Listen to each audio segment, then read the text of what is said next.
Moi, c'est Billy, un passionné de Tool Watch qui a fini par créer BB Gear, une marque de montres-outils assemblée en France. Et aujourd'hui, on va parler de la Seiko 5 SRPD, qui est aussi appelée 5KX, qui est sortie en 2019, qui a eu un succès énorme, encore aujourd'hui d'ailleurs. Mais voilà, avec toutes les nouvelles montres sur le marché en 2025, les augmentations de prix qu'il y a eu récemment chez Seiko, ils ont augmenté leur prix plusieurs fois ces dernières années. Et en plus, la concurrence des alternatives, on peut se demander si ce modèle reste encore une valeur sûre aujourd'hui. Alors déjà, pour la petite histoire, elle fait partie de la gamme Seiko 5, donc le chiffre 5 vient des 5 caractéristiques clés que Seiko promet sur ses montres, donc à savoir un mouvement automatique, un affichage du jour et de la date, qui est généralement à 3 heures, une bonne étanchéité, donc ici c'est 100 mètres, un boîtier robuste et une couronne encastrée à 4 heures. D'ailleurs, les Seiko 5 n'ont pas forcément la couronne à 4 heures aujourd'hui, mais officiellement, en 1963, c'était un des critères de la gamme. Donc en 2019, Seiko a arrêté la production des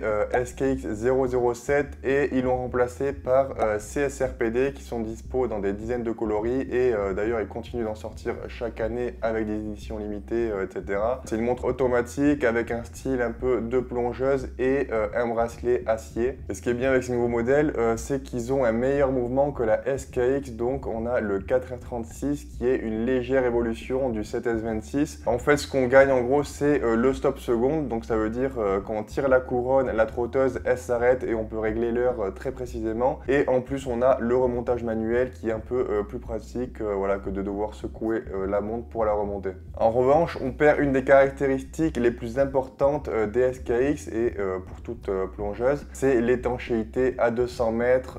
On n'a plus que 100 mètres malheureusement et même une couronne qui n'est pas vissée. On n'a plus de lume non plus sur l'insert de lunettes, donc c'est pas du tout une montre de plongée finalement. Elle respecte pas trop les critères. Par contre, la philosophie des Seiko 5, elle est bien respectée. C'est une montre conçue pour être durable au quotidien. Elle est polyvalente, fiable. Ça, au moins, on peut pas le enlever. Niveau dimension, on est sur 42,5 mm de diamètre, 13,4 mm d'épaisseur et environ 46 mm de distance corne à corne. Dit comme ça peut paraître gros, mais au poignet, honnêtement, elle se porte super bien sur la plupart des poignets. Je vous montre moi comment ça rend sur mon poignet de 17,5 cm. Ça me va parfaitement. Le boîtier évidemment en acier inoxydable, finition brossée sur le dessus, poli sur les flancs, exactement comme sur la SKX. Et c'est super bien fini, comme d'habitude chez Seiko, même quand on est en dessous de 300 €, c'est super bien fini. À 3 heures, on a l'affichage du jour et de la date. À l'arrière, on a un fond de boîtier transparent qui est en hardlex.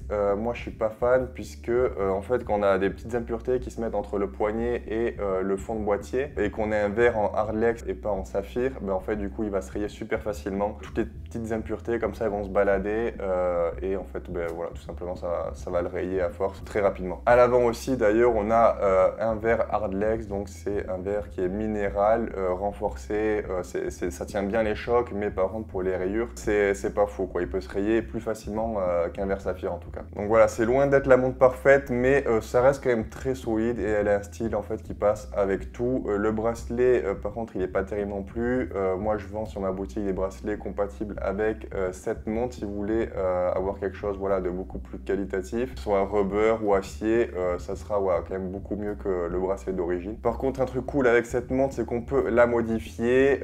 D'ailleurs, j'ai fait des tutos sur ma chaîne. Vous pouvez changer le verre pour un saphir, les aiguilles pour une autre forme, l'insert de lunettes pour mettre de la céramique par exemple. Enfin, tout ce que vous voulez et honnêtement, c'est accessible à tout le monde. Ça demande un peu de patience, mais vraiment tout le monde peut le faire. Voilà, c'est la base de mode Seiko la plus populaire aujourd'hui. Donc, il existe énormément de pièces, que ce soit sur par exemple DLW Watches et Namoki. Voilà, c'est les deux gros sites que je vous recommande. Alors, si c'est un peu juste niveau budget pour vous, puisqu'on est aux alentours des 300 €, alors déjà, première solution, vous pouvez aller voir David et Philly. Dites-leur que vous venez de ma part et peut-être qu'ils pourront faire un geste. Et si ça vous suffit pas, il vous reste le marché de l'occasion. On en trouve plein.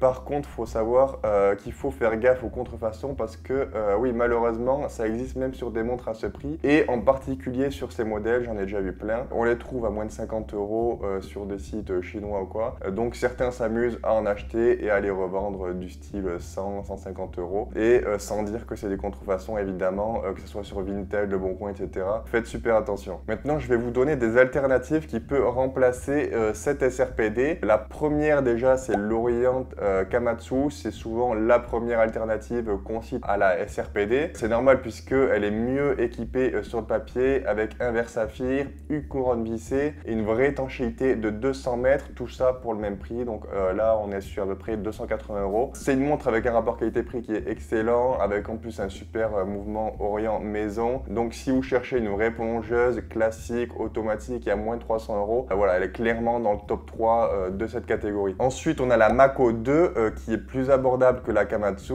Elle partage un peu la même ADN de plongeuse, fiable. Par contre, la grosse différence déjà, c'est qu'elle n'a pas de saphir, mais elle garde la couronne vissée et les 200 mètres d'étanchéité, avec un design qui est aussi passe-partout, assez original et en plusieurs coloris. Tout ça pour 220 €, ce qui en fait une très bonne affaire pour une montre automatique très sérieuse. Ensuite, chez Citizen, on a une montre très connue, la ProMaster NY0040.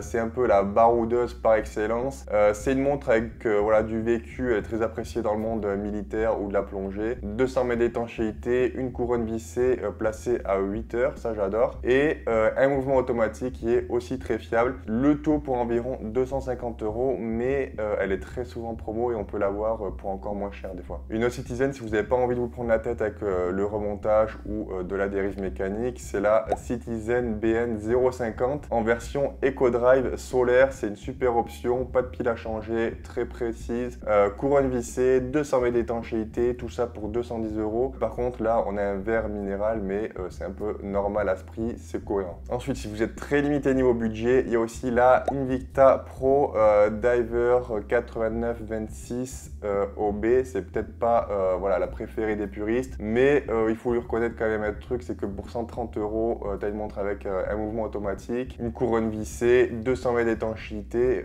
C'est clairement une super porte d'entrée dans le monde des mécaniques pour ceux qui ont un budget serré ou qui veulent une montre pour les activités un peu risquées par exemple. Et pour finir, avec un style plus rétro, on a la Timex M79 qui est aussi une bonne alternative, je trouve, inspirée des montres de plongée vintage avec un look un peu années 70 on va dire, un bracelet qui est assez original pour 270 € avec un bon mouvement et un look qu'on trouve pas ailleurs. C'est vraiment pas mal. Par contre voilà, faut aimer les verres acryliques puisque c'est super joli, ça rappelle les anciennes montres, mais ça se raye facilement. Par contre l'avantage c'est que ça se polit aussi facilement, donc pas besoin de changer le verre à la moindre rayure non plus. Donc voilà, vous avez vu, il existe pas mal d'alternatives et encore j'aurais pu en mettre plein, mais là c'est déjà pas mal.